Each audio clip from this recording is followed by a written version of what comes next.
100 head of cattle out on the national forest, and we were lucky that we could just push them out our back gate and run them on the closest area to the ranch here. And there was another rancher that had cattle to the south, and then another rancher had cattle to the far east.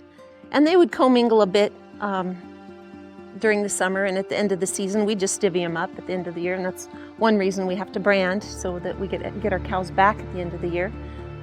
But as the years went by, the Forest Service had this grand plan about how they wanted all of us to commingle our cattle and intensely graze at one of our areas, and then 8 weeks later move them on to another area, and 8 weeks later move them on to another area. And it is 100 square miles, so it just became very, very challenging. And then about 10 years ago, the introduction of these wolves came.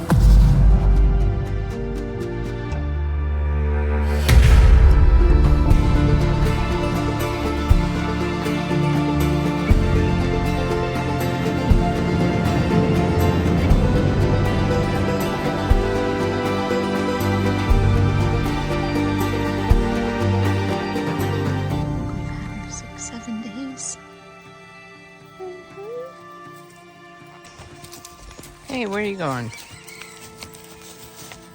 Walking off to the sunset with all that milk. Out of the way, Bo.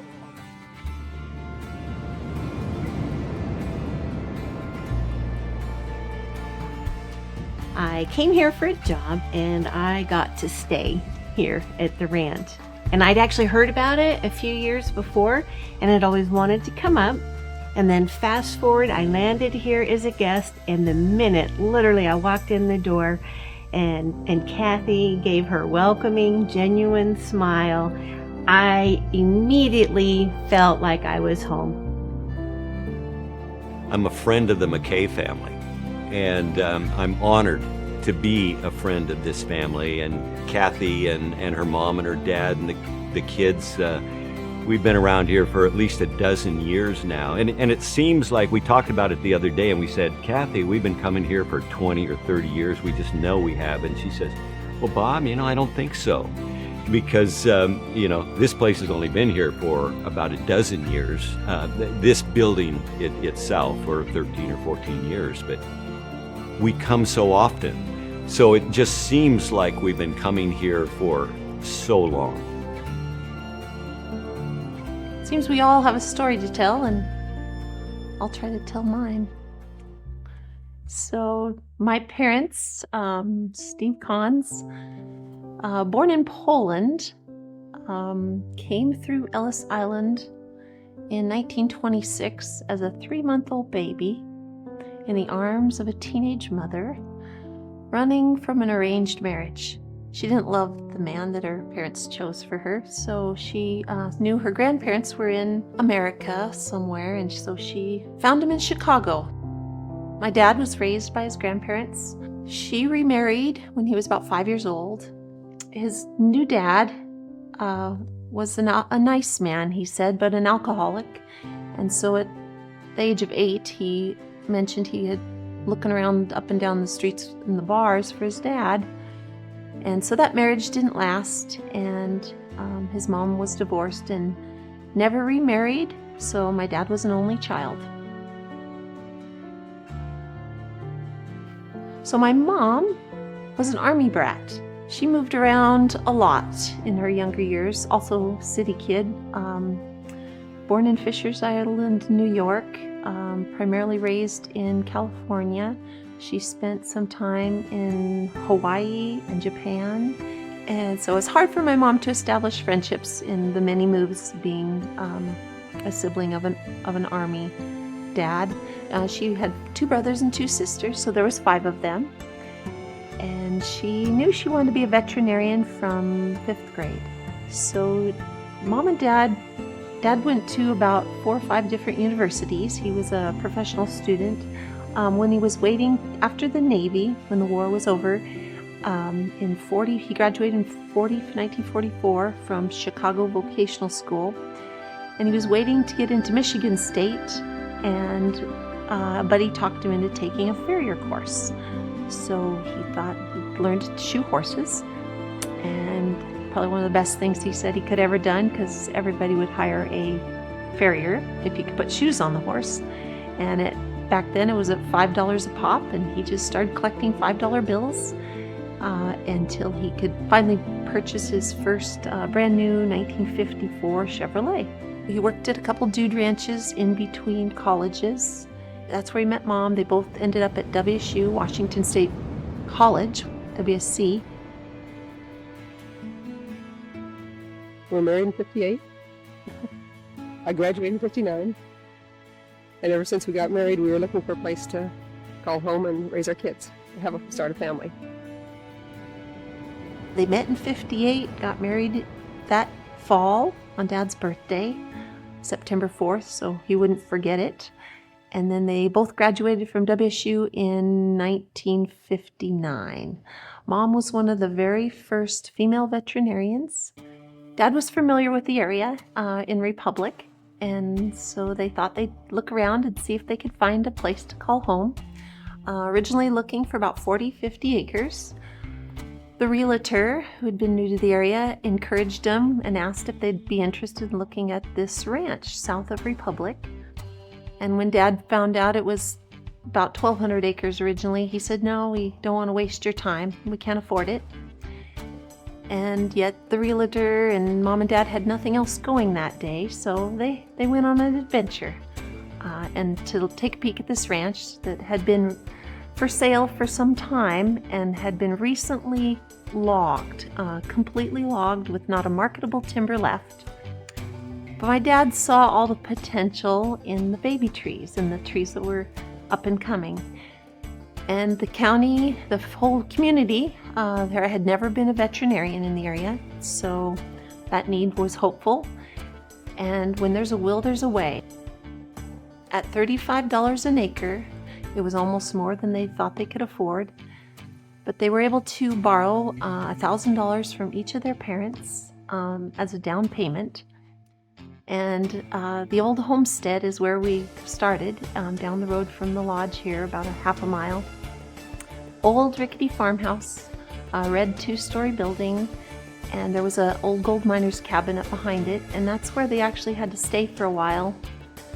So Dad put a sign on the road, and Mom bought what few drugs she could afford. And it's fun to hear the old timers mention how she just cleared away the breakfast dishes to put the patient on the table. And Mom said the few drugs she could afford was about $50 worth, and she was in business. So even as a little girl, Dad was always building. And I just hung on, followed him around. I'd organize his tools and sweep up his sawdust. But Dad he built everything on the ranch, all the barns. We had to build that ranch house twice, because a week before Christmas, we woke up to a house full of smoke. And by the time my mom got to the corner, the veterinary clinic was attached to the last ranch house. It was engulfed in flames and smoke, and she couldn't stop it. There was no such thing as 911 back then, but by the time she called the fire department, the phone line was cut and burned. And so Dad ran next door, trying to get to the neighbors to get the tanker trucks or the water trucks to come, fire department. And they came and they put out the bulk of the flames on the little truck, but then the tanker truck shows up, and the circulating pump didn't get turned on, so it was frozen. And so our whole house burned down. That was so sad. We heard the fire truck, and we always fire, because here when an ambulance or a fire truck come, the people, they're your neighbors, you just know them. So we come down and it was burning, and June was in shock with the kids, and it was pretty well down time we got here. So I took June, I said, "What can I do?" And she said, "Take June away." So I took June away to the house with the kids, and she laid on the couch and just reminiscing about the house. It was so sad. It was so sad. And my husband said, "We got to do something." So he got busy and cut the logs for the new house, and it was still smoking when the logs were delivered. That house took Dad 8 years to build by himself. For the most part, all the trees off the ranch. The second house, the community rallied, and the Job Corps came down and helped with the cleanup. Dad had a lot of practice in the first one, so he felt a little bit more impelled to speed up the process, and the shell of the next ranch house was up, and we were able to move in within about a year. With Mama June, with June Cons, we brought our animals to June because she was veterinarian here for many decades, really. And I believe her daughter Karen took after her in that endeavor. I think they had just a real love for the animals. But again, if you ask anybody my age, have you ever brought one of your animals to June Cons, the answer would be a resounding yes from 99.9% of them. And so, and again, she was just a very nice lady to everybody. And I remember when I was a kid thinking that she was a hero and being able to get people their pets back. I believe my home, but I am so busy in my vet clinic that I hardly get to enjoy my home. I like to garden, but don't have time to do that hardly. And so, but the animals need me, just like right now with the porcupine quills coming in, the dogs with them. And I've had evening calls, emergencies, I think every night, 10 days. Oh, this is a common occurrence with dogs that live in the country that aren't kept at home on a leash. He's been given a tranquilizer and sedative, and he's getting woozy. A dog this bad would die in the woods. Or a coyote or anything that got this many, and because in a few days they would swell up and get infected. I'm told the cougars have some sort of dissolving natural defense, but I've seen dogs with quills in their mouth for a few days and just the head swells up and they'll actually die. Oh, they can't eat.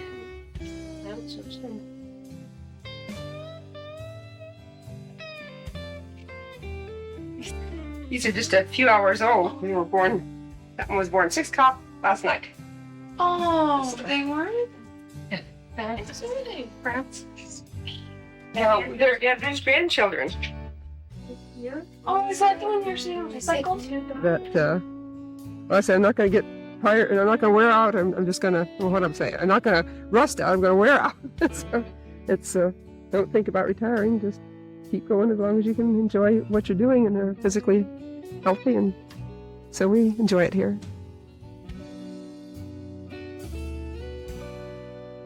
June. I don't know what I should say. June might come and get me. But I remember her coming, I come down and she said, come help me. She said, I got to do a cancer eye. What is it, cancer eye? They got this cow in the chute. Yuck. And she had to take its eye out. It was terrible. Icky. And she called me to go places. And one time she said, I got to go to Canada. A friend of mine's up there and she needs some help. So we went to Canada, and this lady, she had chickens and cows and goats and everything, and June fixed all of them up and checked them out, gave her medicine, and she didn't have any money, of course. So she said, well, I got this banny. June said, I like that banny. So she said, it's yours. So we're going to cross the border, and you don't take animals across the border.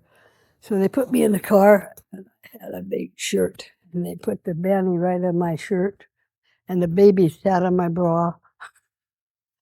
We smuggled a banny and 3 babies across. My name's Wayne Cons. I'm the youngest of the family.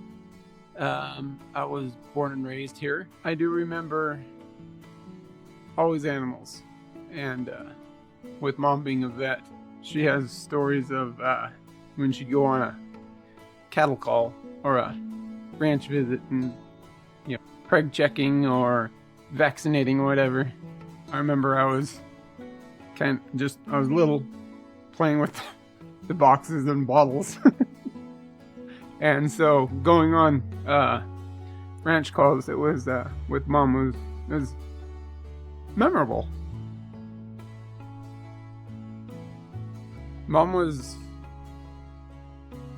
One thing Mom always did when I was little was she would read to me. And Travels with Charlie, the day no pigs would die.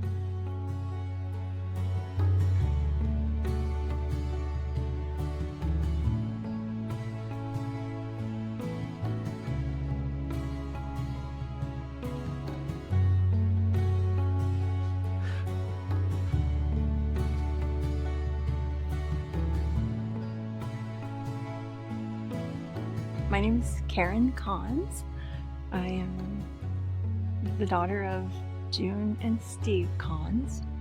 Mom really was an incredible inspiration, and I loved working with her in every manner. And I think one of the big things too was, I just would be with Mom every day, working with her. But I realized once she was gone on a call, someone else came in and had an animal. I don't know if they had a cut or an injury, and I realized I needed Mom. So I needed to go figure out how to do what Mom does in case Mom's not here someday. Going through vet school, with following in Mom's footsteps, it's been a, what do you say, do what you love and call it work.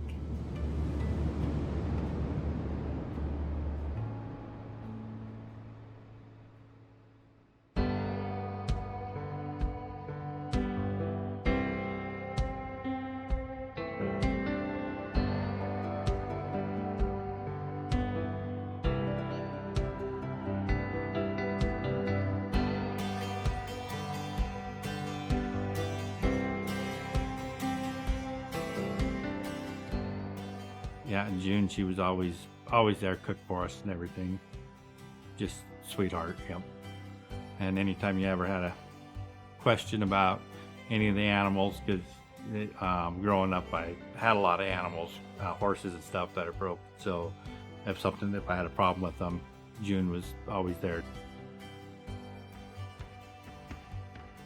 Hello, I'm Eric Turner, and I grew up in Keller, south of Republic, about 45 miles. I remember coming up to Republic, first off for using June Kahns as a vet, and then it was through the fairs, also Perry County Fair.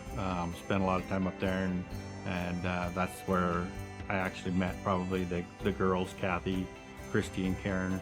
Well, Dave and Wayne too, the brothers, because it was all part of the fair. Just got to know them, and the ranch kind of became a stop in between. When we would come up, go do something, we would stop at the ranch on the way up, and then probably stop on the ranch on the way back. And you was always welcome no matter what.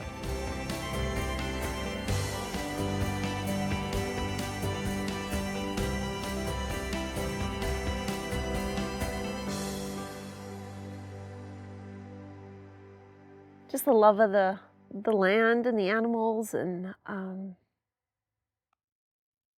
Mother Nature, and just taught me so much.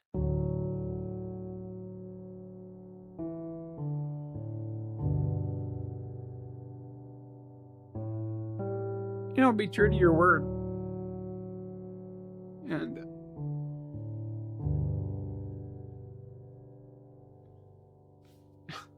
do what you say.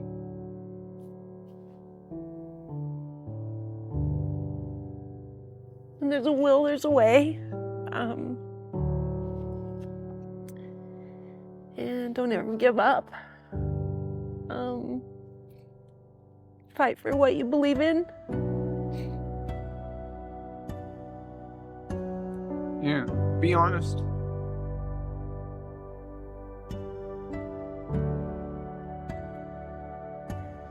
And just to listen as well. Listen, learn.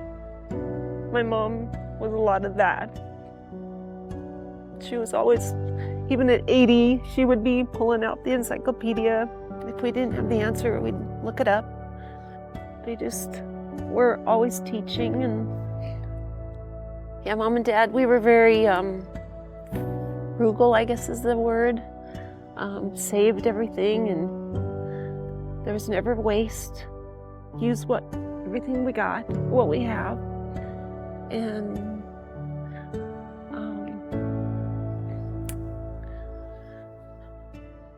try not to rely on others as much as just stand up on your own 2 feet. Well, the Kahns family, to me, it's a name, but it's also a landmark in Ferry County. My history is I grew up 3 miles south of here, so I've been neighbors with the Cons family and the McKay Ranch for my entire life. The origins, I would say, of the Danzels, my family meeting the Conses, was when my dad moved here in 1965. And the Cons had been here for a couple years before that, and they were next door neighbors. Because, see, the land that you're on here butted up against the original Danzel tract that my granddad bought and owned. And so they branded cattle together. They did pretty much everything together. And so that was before my time. When I came along, how I knew the Cons family was just when you're a kid and you meet the neighbors for the first time. And I just remember meeting Steve Cons, and Steve Cons was a larger-than-life personality, as you've likely heard by now. But for a kid, it was like meeting Ted Williams, the ball player, or Duke Wayne for the first time. He was this big guy, and his hands were about 4 times the size of my little hands, and he was strong. He was the first older man that I remember ever meeting that had muscle structure still. You know what I'm talking about? The first time you ever see somebody that has muscle structure when you're younger. And I just remember thinking he was this big, strong guy. But then I also remember thinking, I'm guessing he didn't get that way by going to the gymnasium. I just think he's worked hard his whole life. He seems like a very hardworking man.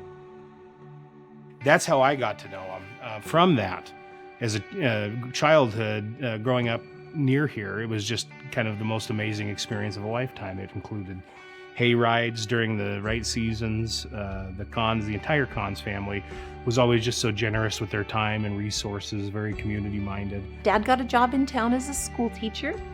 He really had hoped for a shop and ag, and it was taken. So he kind of claimed he got stuck with 5th grade only to learn to love them. Prior teacher had no control over the classroom and was in tears almost after every day. And dear Dad took over and earned their respect, and by the sounds of it, all the girls were in love with him, and he enjoyed 5th grade. My name is John Glenwinkle, and my wife and I came to Republic in 2001 when I was hired to be the superintendent of schools. And during that period, the superintendent was expected to do an awful lot of public outreach and to be very involved in the community. And one of the first people we met was Steve Cons. And Dr. June and Steve and the siblings were very involved in the schools. They were very involved in the community. And whenever we had an event, they would support that event, whether that was a student trip or whether that was a school board function, a dance. They kind of opened the ranch up for us to use. And that was before they were in this lodge. That was when they were in the small lodge. So it was really a much different experience, but they were always incredibly kind. I'm a county commissioner now, but I was also a state senator, and then I was appointed by the president before. And in my beginnings, the origins of my political career, Steve Cons was one of the guys that stood out, that came to me, that knew me when I was younger and just said, hey, anything I can do. And he called me. I'll never forget that. It wasn't a deal where I had to call asking for support, and that stands out for someone in my line of work. You know, my dad was active in, I guess, somewhat politics, but mainly just because he said we have to, we need to, always vote, and we leaned, I guess you could say, towards the Republican side just because of being a small business and freedom, less rules and regulations, hang on to, you know, how your reputation and honesty, trustworthy. You know, Dad was, he went to school for civil engineering, and he really didn't know what he wanted to be, but of all the education he acquired, lawyer was not one of them. And yet, after established in the county and the community, they came and got him off the tractor and asked if he'd be their local district court judge. He was quiet and humble and shy, and he said, but we sure could use that $300 a month. So he accepted the offer, and a lawyer was not in his background at all. So I'd heard he was the last non-lawyer judges there ever was. My name's Karen Sanderlin, and I've been here since 1972. And I met Steve Kahn first because we were bored when we came to town. We'd go to the courthouse at night when they had court once a week. It was a big thing. We'd go see Steve as the judge, and he'd have glasses on, and he'd take them off and look at it. He'd go like this, and he'd look at the people and say, "Aha, you did what?" He wasn't an attorney, but back in the day, they had a hard time in the rural areas of the state finding folks to be prosecuting attorneys, to be judges, in any kind of way, shape, or form related to the legal profession. And so Steve Kahns was the judge because the people in the area thought that he was the most fair and most kind of wise and sound and had the most experience. And I was a little girl back then, and I just remember, wrapped around his leg at all times. But I slept on that back bench every Monday night court, and it was also the community Monday night entertainment. Being raised with mom and dad, especially dad, he was a judge for several years. Was able to become a judge without going through the bar exam and whatnot, and through his integrity. Dad taught us all a lot. He was a man of few words, but when he spoke, we all listened, and we called it words of wisdom. My name's Dave Kahns. I'm the eldest sibling here at the K-Diamond K. I was born and raised here, and grew up here and learned a lot of things from my dad, and so a lot of it's set in to what I do now, and I absolutely love it here. Working with natural resources, timber and wood products industry. So it's a hobby became a full business, and now we contribute to it has meaning for our bundled firewood market in memory of my sister Christy. We just miss Christy. I wish they could have met their Aunt Christy, but they're living. They know her through us, so.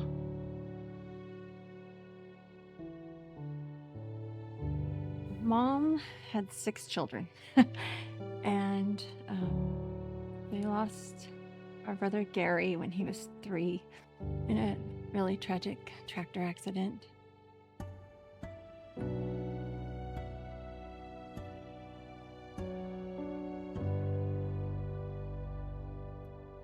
I was a baby, so I don't remember, but Mom just said that if it wasn't for me as a tiny little baby to swaddle, she doesn't know how she could get through it. And I understand now, but I didn't really so much back then. And then my sister Christy was the middle child, 2 years above me. She was kind of that middle child and the glue who held everybody together. It's a tribute to our sister, and not just her, but others who have dealt with cancer. My sister Christy was just like the heart of gold, that I will never know anyone again like her in my life.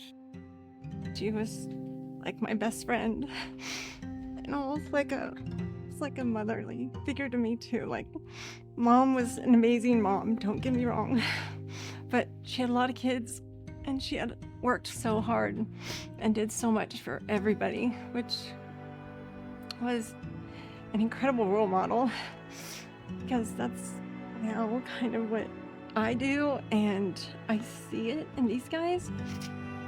It's like you model your model.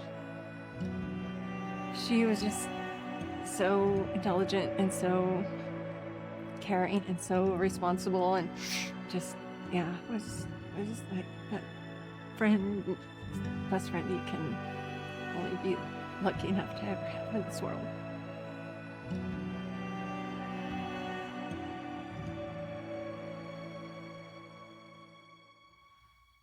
Feel very fortunate to have the parents that I had, and I don't take it for granted one bit. I'll fight tooth and nail to keep doing what I'm doing. As a mother of two boys aged 13 and 14, I think this is the perfect experience for them. Kathy really puts them to work and lets them have the experience of being ranchers on the ranch. My youngest, Connor, has opened gates, chased horses for her, helped her herd horses. He absolutely loves the experience. We remember Kathy's dad when when we first started coming here, we would come along the side of the ranch to the driveway, and there would be cords and cords of wood stacked for it seemed like it was a half a mile. And we thought, what's going on with that? And that's what he did. The man was always working. We discussed how this place was made and how he laid the entire foundation. It took him 3 years to do that. And then how they pulled the logs out of the forest and peeled them one by one. And after about, I guess, probably 10 years, they finally completed this place. And it's just a masterpiece. My dad probably always dreamed of a cattle ranch. He was born a city kid, and with their goals and dreams of, my mom loved horses, and Dad always thought of having cattle. Dad was amazing because he was the one in charge of taking care of cows, and he called them his girls, and we loved our cows, and yet they had a purpose. We raised them to eat, and yet we kept our cows, and we knew in life there's part of your life is the end. And so we knew what we were raising them for, and yet we committed our heart and soul to those animals, and they couldn't have had a better life. Dad treated us all equal. Like, Dad cared about everyone and was interested in everyone, and didn't matter who you were. Dad was just this amazing, honorable man, and just teaching us girls how to do everything. Whether it was changing oil, fixing tractors, fixing our truck, putting up hay, running heavy equipment, being capable of doing anything we put our minds to. And, there was no question. There was never, like, I don't know if you could do it. It was always, we can do it. You can do it. They wanted to start a cattle herd, and that was Dad's dream.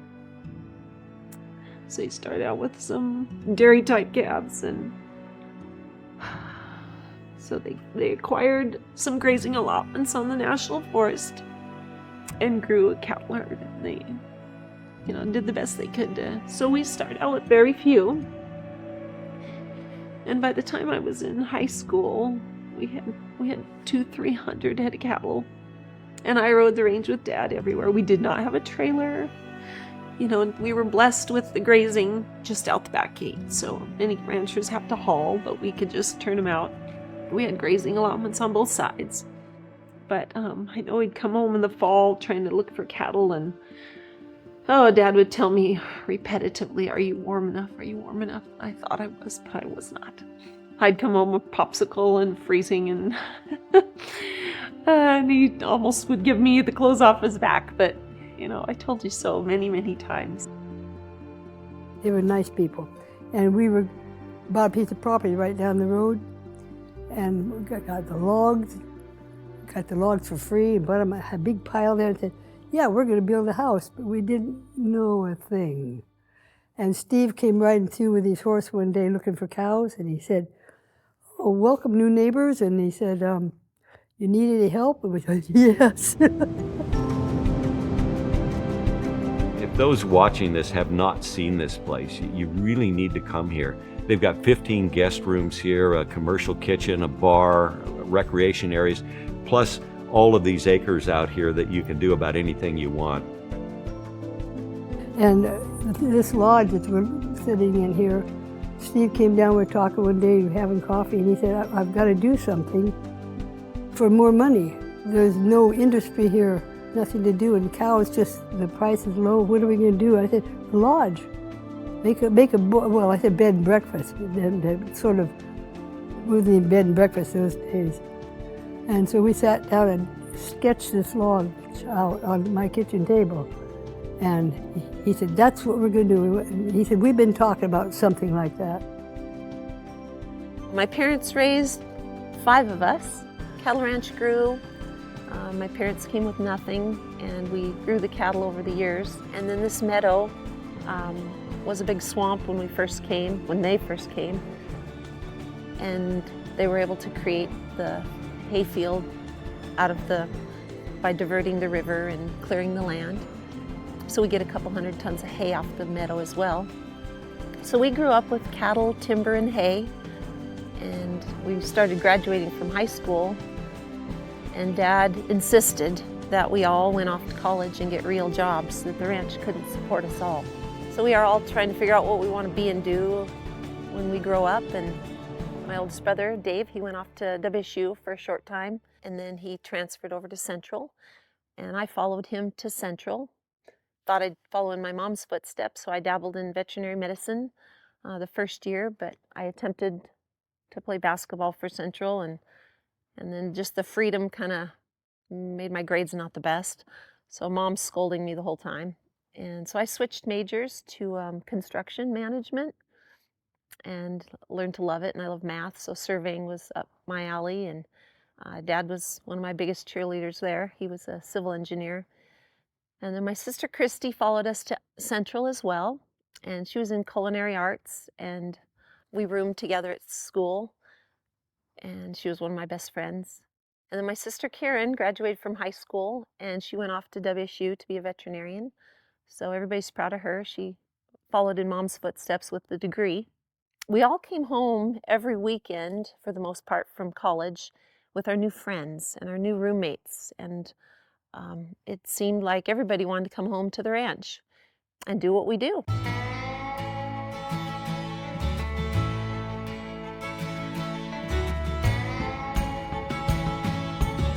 From horseback riding to fishing, shooting, cattle drives, brandings, even just bucking bales. And the living room was full of college kids, and my dad had a pair of gloves for everybody with ulterior motives. About then, we realized what an interest there was in the ranch and what we do. It was the early 90s. I would say this would be our 30th anniversary open to guests, because I think our first paying guest was in 1993. Our house was never just us. There was probably always at least between 2 to 8 people living in our house. And they just became our extended family, and so we just welcomed everybody and anybody from any walk of life.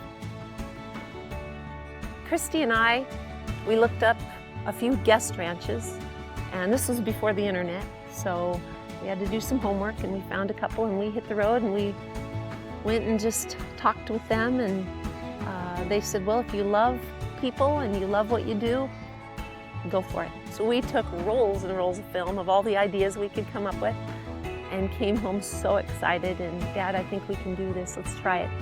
So Christy and I cleaned out our bedrooms that we grew up in, and we moved into the basement of the ranch house. And Dad made a sign, we put a sign on the road, and we made up this little flyer, and the guests just started to come.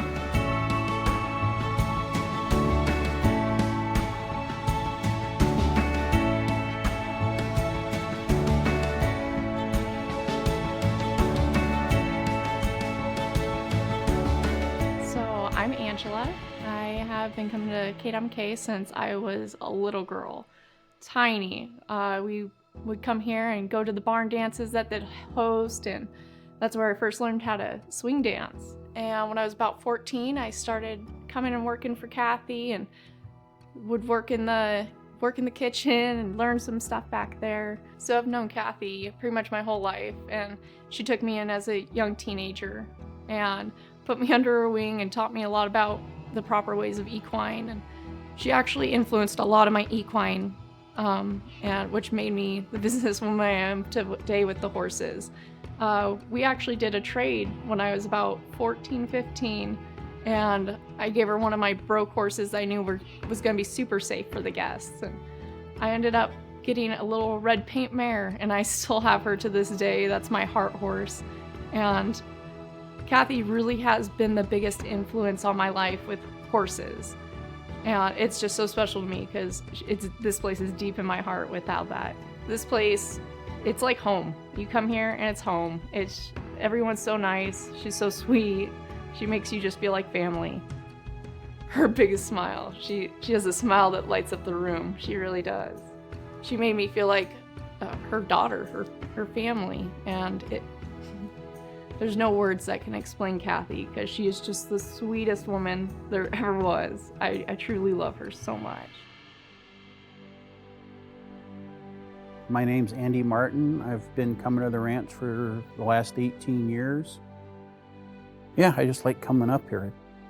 I watched this lodge be built from the ground up.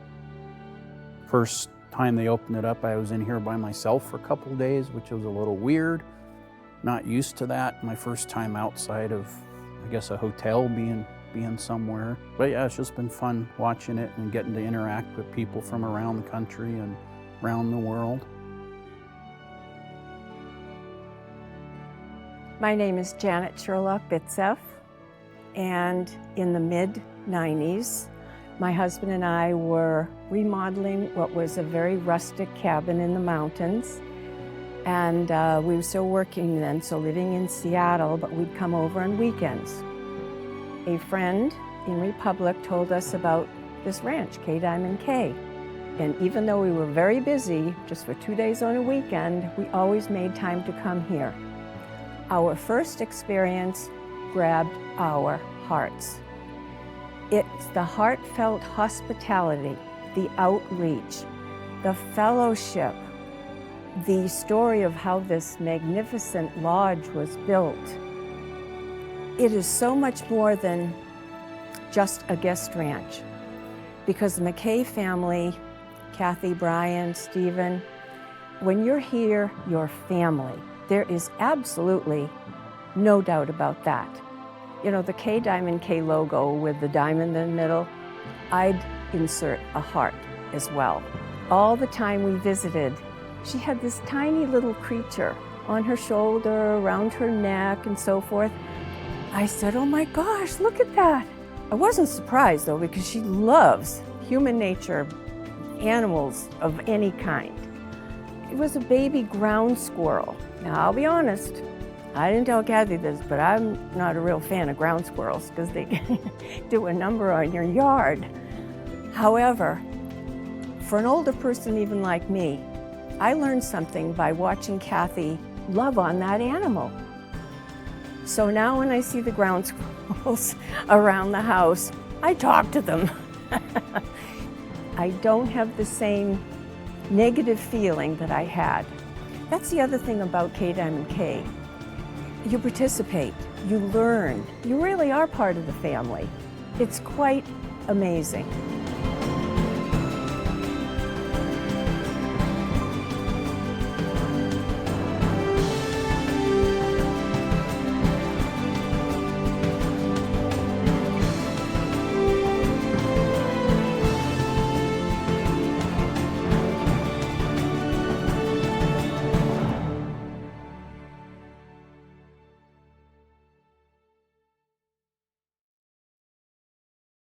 My dear mother loves what she did as a veterinarian. It was her passion, helping the community, helping the animals. And so we started the lodge in the year 2000, and my mom was 70, late 60s. Dad was 75, and absolutely no sign of those two retiring in any way, shape, or form.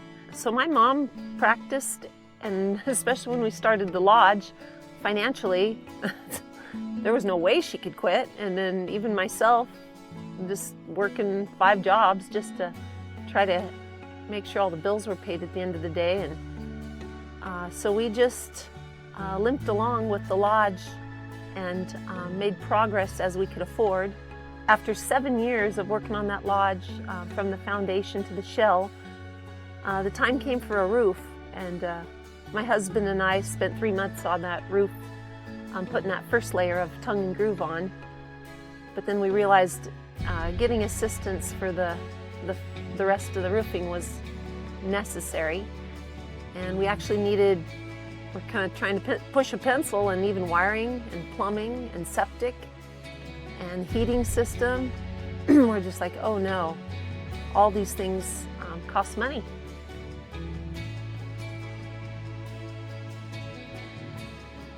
And which we didn't have any. We were just living from dog to cat with my mom in the vet clinic in her 70s. Mom and Dad used up all their retirement and we just had nothing left. And so it was dire straits. We just thought maybe it was kind of scary to think that the bank might even take us away at this point. I was down in Elmira with Brian, and my sister Christy had passed. The lodge was half done. She actually came to Elmira and stayed with us, and we took her to her treatments in the end.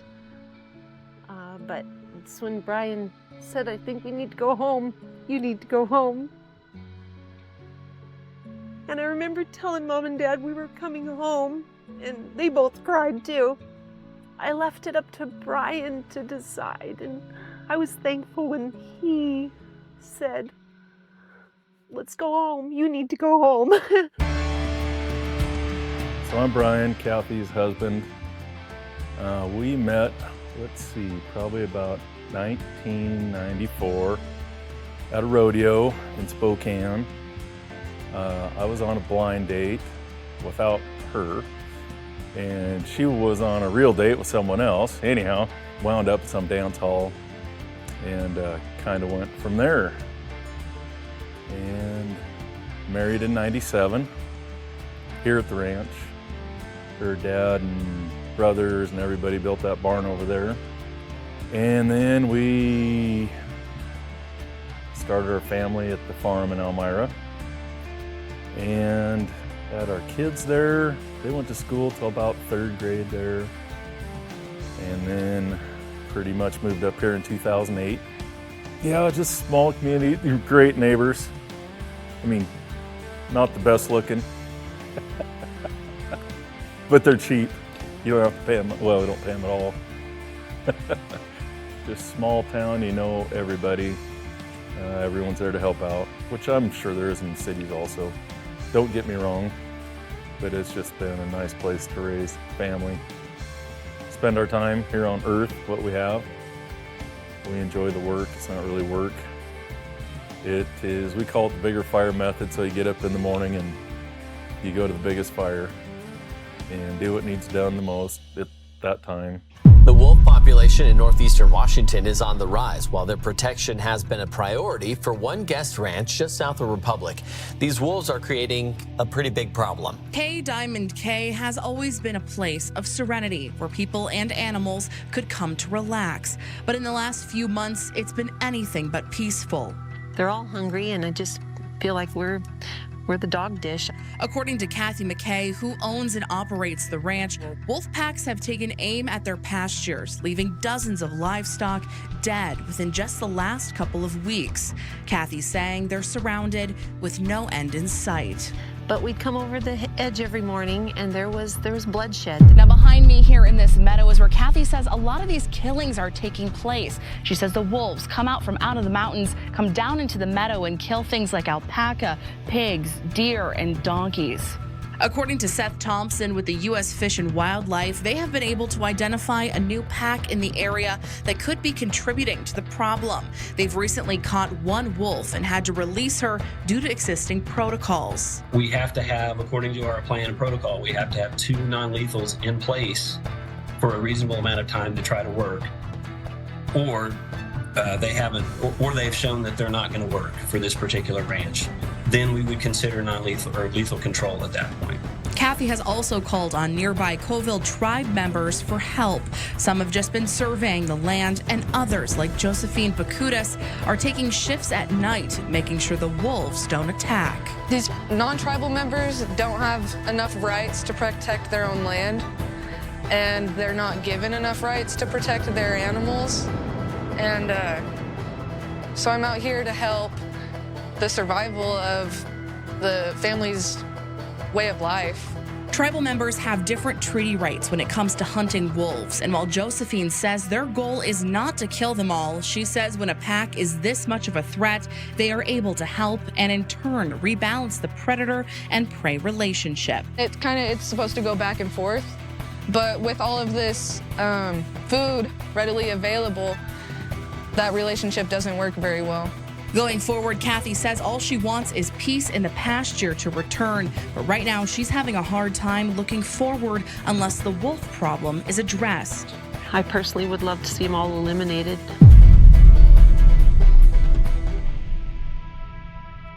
So our state Fish and Wildlife, so it seems like the wolf issue is not federal anymore. It's more of a state concern when it comes down to them being a problem for us. So it's a lonely world out there when you have nobody, you're not sure who to call. And yet we are neighbors. To the north, to the south of us is the Colville tribe. And it's a nation within a nation. And I've grown up with them having different, rules and always maybe challenged with why we're not equal. But I have learned to appreciate them because they can manage. They can come and help us. My name's Michael Samuels. I live in Keller, Washington. I'm a member of the Confederated Tribes of Colville Reservation, Sampoil Band, Moses Columbia Band, and Wenatchee Band. I'm here to help out Kathy with her predator problem. I've heard about it over the past couple months. Thought I could help out, so I'm here. We have some Native Americans that have tags. They can hunt them. I don't know all the rules about how they can find them, but they are it's not that they want to kill them all, they just want to manage them for us and help protect our animals. The members of the Colville Reservation have Aboriginal hunting rights to what's called the north half of our reservation. And so I'm able to exercise those rights. It's nice that they don't have the rules and regulations that we have to adhere to legally. There's also something to be said for shoot, shovel, and shut up, and don't advertise what you have to do, because there's just people out there that want to control your every movement. So we've had, rules and regulations are probably sometimes meant to be, but there's some that just don't work. Normally I go out and study a pack like 2 months before I even try to hunt them. But up here I've been here I think 3 weeks, and I'm kind of just learning as I go with this pack or this wolf. I'm not sure if it's a pack or a wolf. I grew up down here on the CUNY Ranch. They raised 100 or so head of cattle and just raised on a ranch lifestyle. I understand the meaning of it. So when I hunt predators, I seem to be successful, so I'm here trying to do what I can. It's unfortunate the wolves were brought here by folks that think they need to be here. I don't have a problem with the wolves. The wolves are doing what they do. I wish they wouldn't have been brought here, because now we're left to deal with it. And like I said, the wolves are just killing animals like they are supposed to do. And if they hadn't been brought here in the first place, we wouldn't have to kill the wolves. That's about all I can say about that.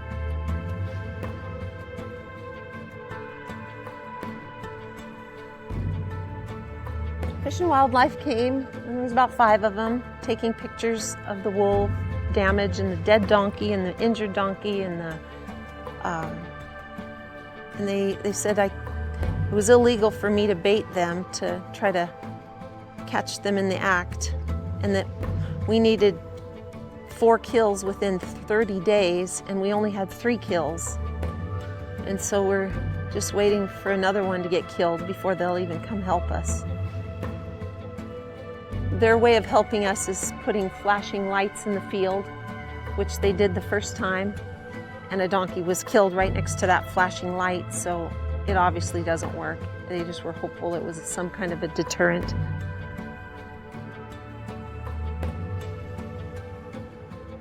And so they wanted to use my cow for bait, so it's okay for them to use her as bait, but not me, so they could set up all their traps. And at first I thought they were going to trap her and get rid of her, but no, they trapped her, collared her, tagged her ears, put a microchip in her neck, and set her free. They said, well, I'll spank her and give her some negative stimuli and hope she doesn't come back, but if she comes back, you can shoot her. And so sure enough, she has come back every single week on the game cams. You gotta learn their pattern.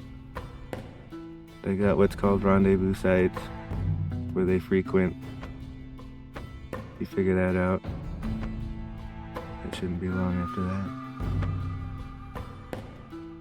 She was collared here one day, taken on a trail cam. 7 days later, 7 days after that, she was on a trail cam pic. So that's 3 weeks in a row. She was just right down here.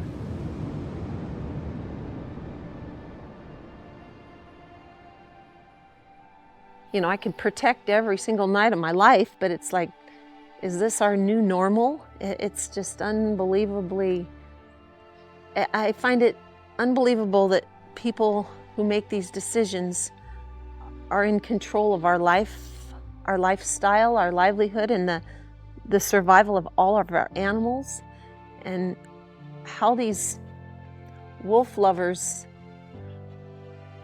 support the vicious killing of these animals is just unbelievable. And it's frustrating to think there's people that think this way.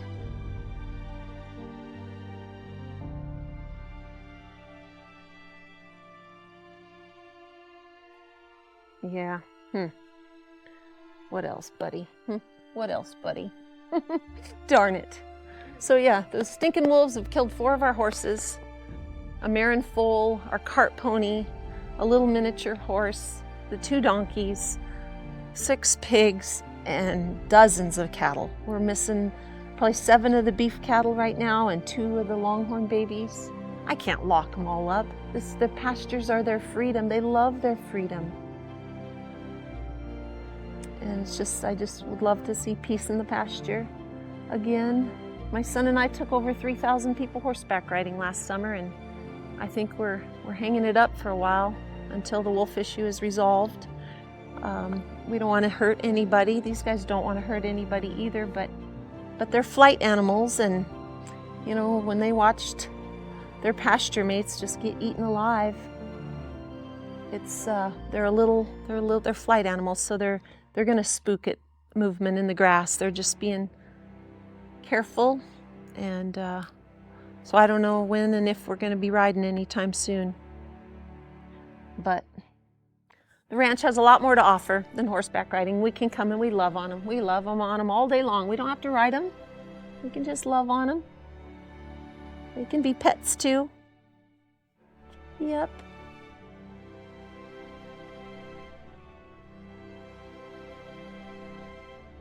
The bill before you is House Bill 2423. This requires the Department of Fish and Wildlife to convene a work group to develop a regional management plan for gray wolves in the portion of Washington where they're not currently federally listed as threatened or endangered. By way of background, under their respective authorities, both the state and federal governments maintain designations for the gray wolf in Washington as either endangered or protected. Federal law lists the gray wolf as an endangered species in approximately the western 2/3 of the state and does not maintain a designation in the remaining eastern 1/3. The State Fish and Wildlife Commission has classified the gray wolf as an endangered species statewide. House Bill 2424 requires the department to engage with the Confederated Tribes of the Colville Reservation, which I'll refer to as the Colville Tribes, on a government-to-government basis to align gray wolf management strategies in certain areas. Obviously, the tribes have options, you know, as a sovereign nation that the department doesn't, but I think that they could co-manage together a little more closely. My name is Mel Tenasket. I'm currently a member of the Colville Tribal Council. I think it's important to know that we have worked hard on the Colville Reservation to find that balance and to work with our membership on the wolves, because like every place else, it was kind of new to us. They started coming around us in about 2009. In my personal opinion, if we don't team up on this, it just makes it too confusing. It could cause conflict that don't need to have conflict because we're all after the same thing. And there's a balance. And I think maybe it's an inherent thing that our people, we're preached about it all the time, right? You kill something, here's how you treat it. Here's how you respect it. Here's how you pray to it. You don't just kill. There has to be a reason. There'll be times when we're going to have to kill a wolf, just like there's times we have to shoot a bear because they're getting into somebody's house and we move them and they keep coming back. You got to do something. Early this past spring was the worst attacks on our livestock and pets. Confirming wolf kills still continued, with the loss of over 20 animals within 500 yards of my bedroom window. How many guests would you say that you may have had come through your homelands and through your father's homelands and from Mel's homelands that taught them the quality of what it is to be one with nature, the one to respect nature, and the one to respect the people's lifeways over in the Republic area? Hundreds of thousands.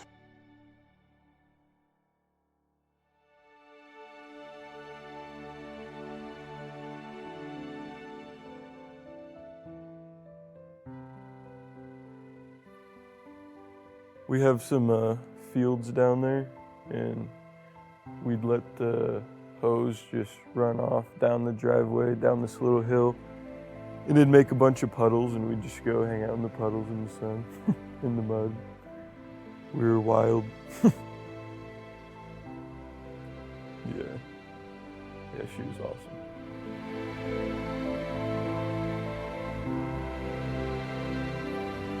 I'm Stephen McKay.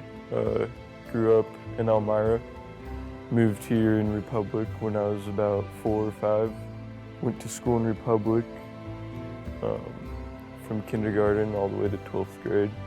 Real small school, like 100 kids in the whole high school, so you really get to know everybody, and it's a good community here. Bunch of churches and whatnot. And we've just been working on this place forever. So my grandpa started it all.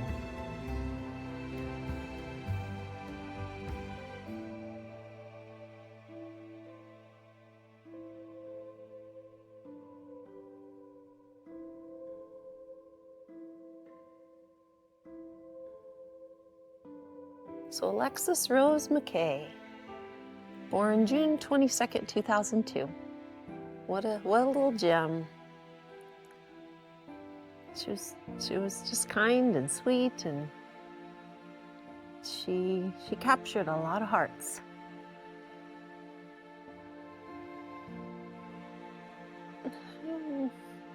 Yeah.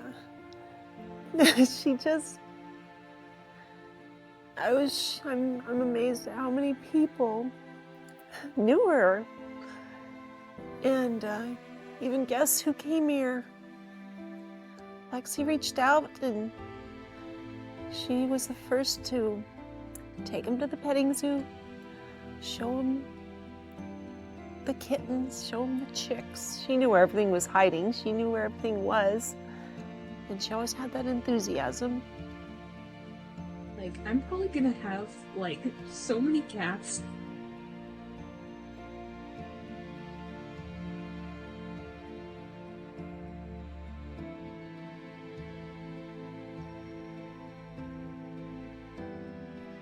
I'm sure all of us encourage our kids to do what's right.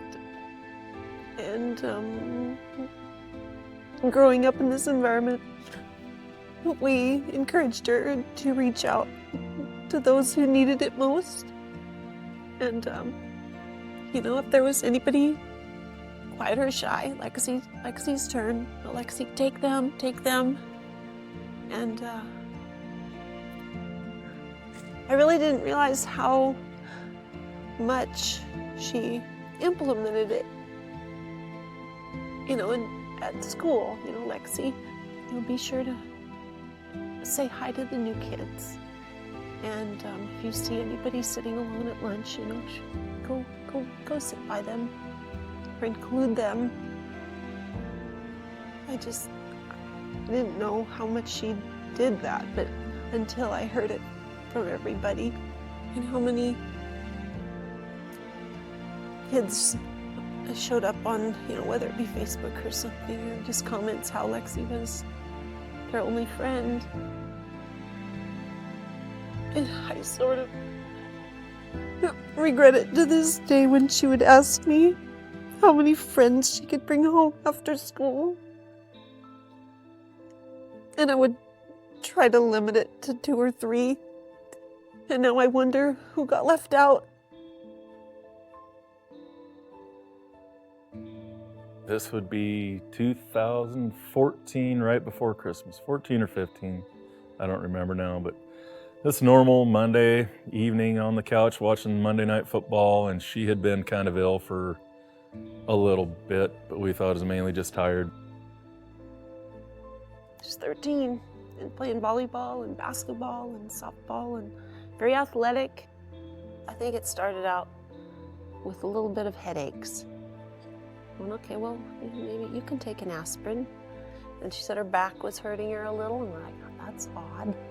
And she said, yeah, and I think it was when we were pulling the inner tubes at Curlew Lake, and I was behind the boat. So I thought, okay, she hurt her back doing that. And she said, oh, I got all these bruises, Mom. She just said, I'm weak. I'm just tired. And I thought, is it a typical teenager thing, Are you just tired? And so nothing, she wasn't sick. She kind of went through a roller coaster. I'm okay now, and come back a couple days later, I'm really just tired. Mom, I think I kind of fainted in the gym at PE, and I'm really tired. Well, rest, rest. What do you do for tiredness? I don't know. I remember Mom said, well, is there a chance you can get a urine sample? I said, oh, okay, try that. Lexi's like, oh, I don't want to do that. But she did, and so I just remember Mom's over at the vet clinic, and I remember putting it in a bag and put some eggs on top of it. And I said, Stephen, could you go give this to Grandma June? Because otherwise, he ran it over to Grandma June, and she said, there's something not right. So I just remember asking the doctor, any chance she could draw blood? And I said, yep, we'll draw blood, going up to the clinic, and we'll draw some blood. And the doctor said, well, I'll call you if anything shows up out of the ordinary. So we came home, and it's winter. It's winter. It's a week before Christmas, and snow and cold and dark, and no guests. So it was really quiet. It was just Brian and I and Stephen and Lexi in this whole lodge by ourselves. And we got a phone call and said, you guys need to go. Yeah, you need to go to Spokane tonight, to go and just go to the children's hospital. And they didn't tell us what. And she said, somebody's going to be waiting for you. And they just said that she's got a high count of white blood cells. And that just started kind of a whole step sideways in life that you don't expect. And so we just went to Spokane, and by the time we got there, it was 11 o'clock at night. We left here about 7. So he sat us down, and it was probably midnight by the time he said, your daughter has leukemia. I didn't even know what leukemia was. But he just said it's immature white blood cells are invading her bloodstream.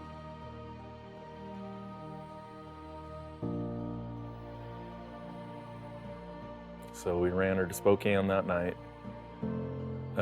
as we were advised to do, and it was confirmed that she had AML leukemia. And it's making her weak. They're choking out the oxygen-carrying ones. So we just all look dumbfounded. What does that mean? What does it entail? And he just said, well, we'll do some treatments. And we were given an 80% chance, he said, and I'm like, well, score. We got this, no problem. So it was so positive. It was always positive. She lost her hair, and it all fell out, but it wasn't too bad otherwise at all. And she never complained. But her friends all wanted to visit her, and they could back then. So that we had friends in all the time. But then they did start to tell us about how we should avoid germs. And so I'm kind of the type of person, if a donut falls on the floor, I'm gonna eat it. It's just don't let anything go to waste. But the chemo, you know, they just knock their immune system down and they're weak. And so we don't want them to catch anything, you know, that they can't fight off.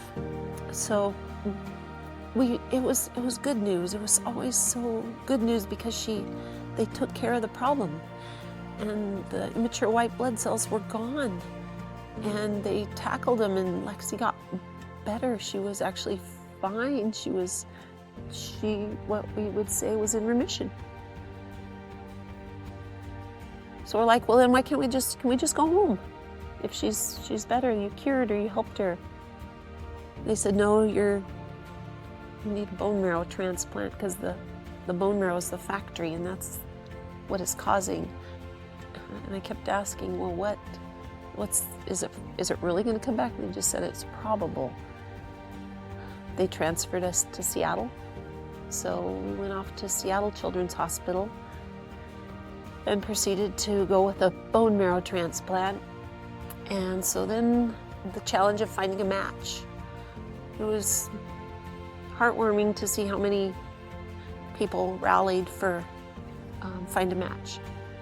And, you know, I'd say the family and friends and community is what kept us all really strong because there was so much support. And, you know, it was kind of concerning that we might not find a match. And, you know, they said, well, it's very probable in your family, but Brian and I didn't. And they said, most likely in a sibling. And Stephen's down there very bravely. 11-year-olds give him blood. And he wasn't a match, but Lexi said she didn't want his blood anyway. But so none of us were able, but so many came out trying and trying and trying, please check mine. And finally they found a match. So the good news came in, they had a few. So we got it and received it, but prior to receiving it, that's when they say the treatment is worse than the disease. Because that's when the torture begins. And they knock Lexi down so hard. It's miserable. Her hands were burning on fire and her feet, and her hair fell out again, and she can't eat, and her tongue and her... But she never complained, but she was just being tortured. So was working, I guess, for a while. And we actually got to come home. Life was really good for a while, and treasured all of the time with her. So her hair was growing back, and I just remember even the Make-A-Wish. We have a Make-A-Wish family here now. I remember Lexi's Make-A-Wish. You know, it was to see Andy Black. She just adored that musician. Handsome kid that just made her life, just made her world one day. And he treated her like a queen, and she had a dressing room right next to him when there's 100 girls just dying to see this kid. And he just came and talked to her and doted on her, and she just was just goo-goo over it.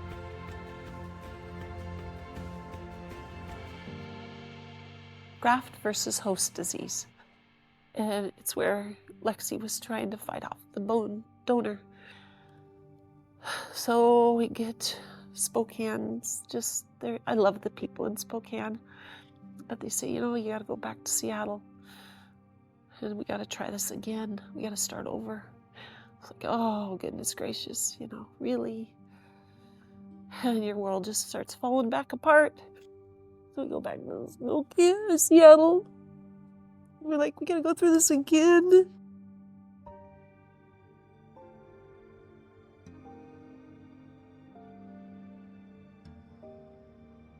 But Lexi caught something. She got something in her sinus, I guess. And it kind of went towards her lungs, and they were doing all kinds of surgeries to try to help her and save her. But she just kept getting worse and struggling, and And the worst thing ever is when we had the choice, we had to intubate her to try to save her for a little longer. And we just were doing everything possible. I would never go there again. I would never do that again. Because that day we could never talk to her again. Her brain is 100%. 100%. And she's trying to talk. Oh, it was torturing us both. And I just remember the day I knew she was starting to cry. And I was like, what's wrong, Lex? And she's trying to tell me. And so as I'm spelling out the letters and she spelled, I am ready to go. And I was just like, oh, darn it.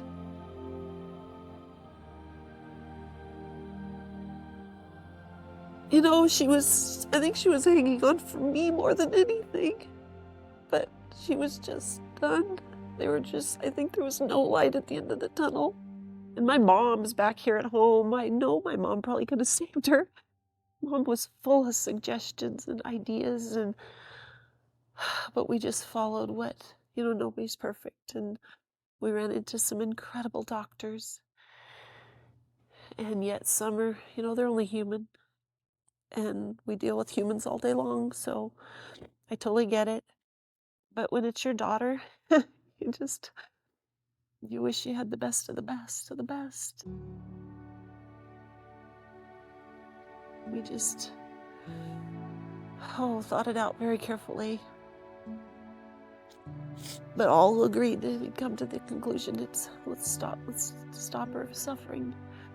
And so we just had to say goodbye to her. My dad's almost 91, but I thought my life would be the loss of my dad I thought was gonna be, I didn't even have time to grieve for Dad. When I was trying to fight for Lexi, I lost them both. I lost them both within just 2 months of each other. My whole world.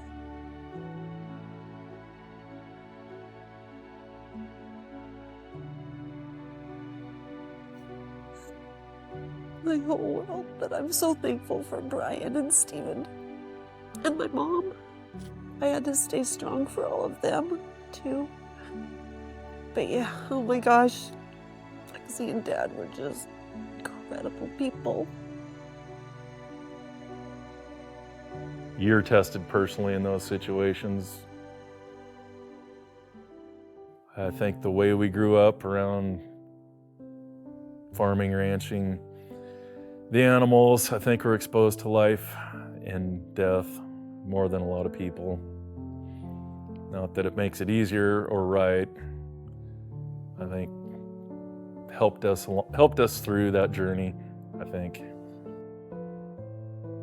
Lexi had a big mark on a lot of people, and it came out of the woodwork even after she's gone.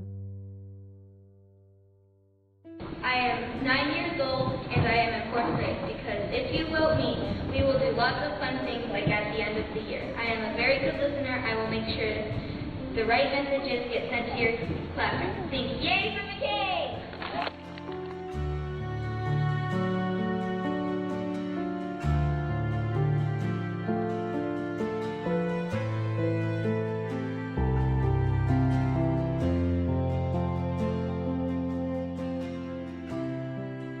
I can't say enough about Kathy McKay and her husband and this ranch. It's just a wholesome place. I can't say enough for it. It's I don't have the right words. It's like a little piece of paradise right here. Everybody is caring. Everybody's so sweet. And it takes you back to a different time. Old childhood, like working on the farm. West too. Yes. It's like you're not gonna find something like this just out your back door.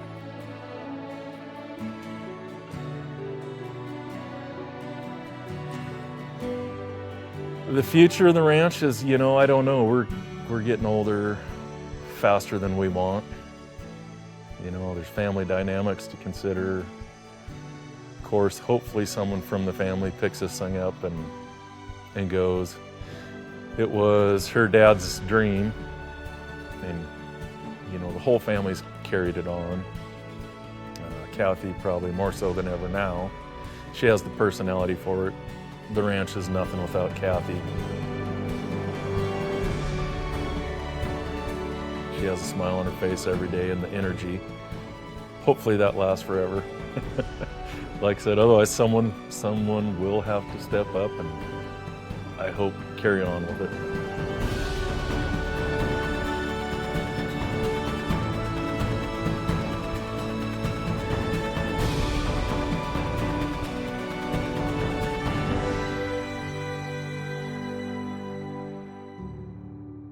What a feeling to see them take control, knowing what to do, and the fact that didn't need anyone to tell them what to do.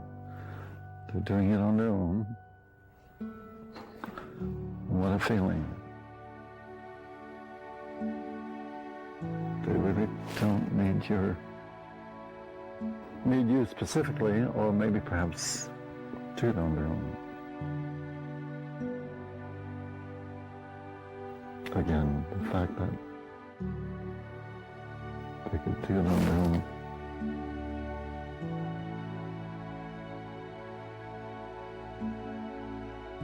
Boy, what can a parent ask?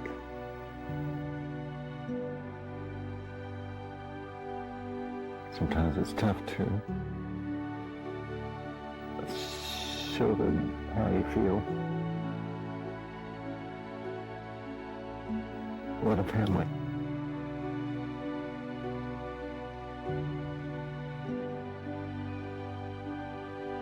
How lucky can you be? I never thought it would ever happen to me to have a family such as this.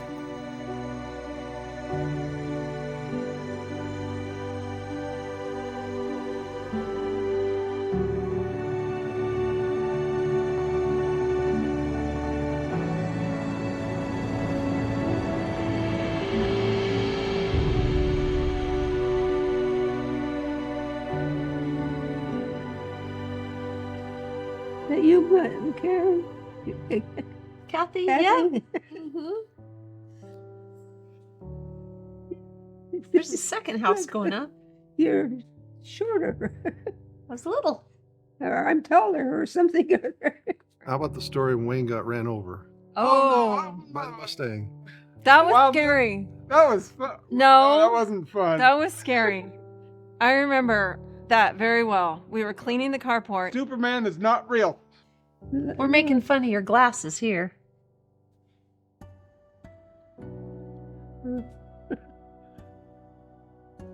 Think we're building the bunkhouse up here? Oh, up here. No, I forgot. Looks like you're feeding cows right there. We needed to move the cars, and I don't know why the keys weren't in it, or we didn't. Okay, how old were I you? was in fourth. Well, you had a play. You were going to a play that night, and I think I was in fourth grade. I think. But you were pushing the car out of the carport. Because I wasn't allowed to drive. Oh, that's why. Yeah, and so it's like, well, I'll just put it in neutral and push it off the carport and finish sweeping the carport. And then Dad and me. And Chrissy and Kathy and there's a new one. Karen. Karen. Stop. I'm trying to okay, stop, nope. So anyway, fell down, face first. I was like spread eagle. And both my hands, find out afterwards, both got ran over. I got turned over upside down. Saw the muffler and the chassis and Long story short, we took him to the clinic and no, you laid me down in front of the sliding glass door in the house. Oh, we did? Yeah, and then they went off to your play. And then later on I still have a grass burn on the arm, scar, and I was swollen. The car was okay. Car was okay. I was perfectly fine. Wayne helping Dad build the chimneys. Looks like he's mixing cement. We all really pitched in, yeah. We all pitched in. Everyone pitched in.